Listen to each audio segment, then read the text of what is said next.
Quand sa mère accoucha de Léo, c'était pour mourir aussitôt. Dans les décombres d'un bistrot, c'était la guerre.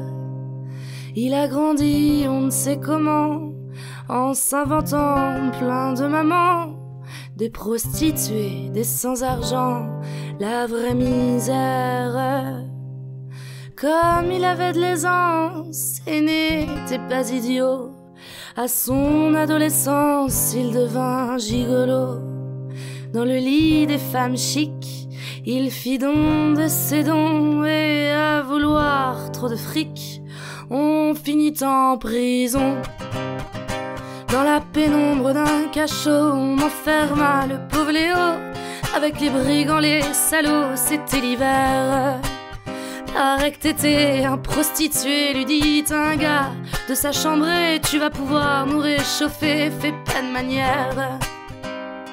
N'ayant plus le moral et voulant en finir, en ouvrant un journal il lut: tu peux m'écrire, mon petit nom c'est Lila, toi tu es prisonnier, et si tu écris-moi, je serai ta liberté. Palaya pa, palaya pa, palaya pa, ya pa pa, ya pa ya pa.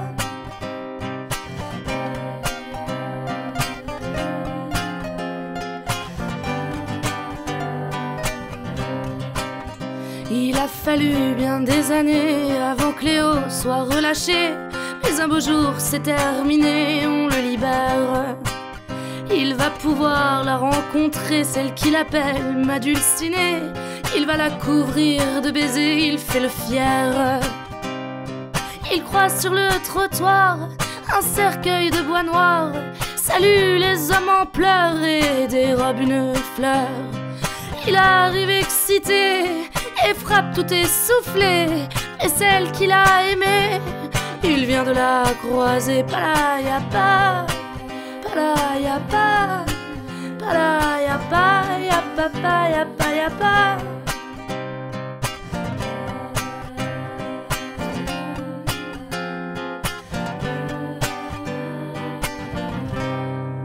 Dans ce petit appartement, y avait pas grand chose d'important, mais sur une table, deux instruments et une lettre. Mon petit Léo, gâche pas ta vie, fais ça pour moi, je t'en supplie. Prends cet archer, cette-ci devient honnête. Dans la rue il s'installe, joue la scie musicale, mais il joue tellement mal que même les sourds en parlent. Les voisins excédés, ouais, par tant de bonne volonté, un jour furent obligés, ouais, de le chasser du quartier. Palaya pa, palaya pa, palaya pa, ya pa pa, ya pa ya pa.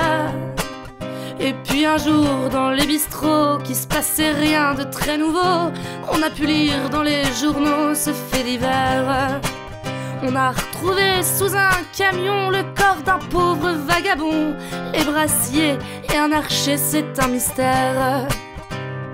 Si encore de nos jours on entend ce refrain, c'est que du fond de sa cour un jour un musicien, sans douter du reste, cherchant un air nouveau, a écrit pour l'orchestre les hurlements de Léo. Palaya pa, palaya pa, palaya pa, ya pa pa, ya pa ya pa, palaya pa.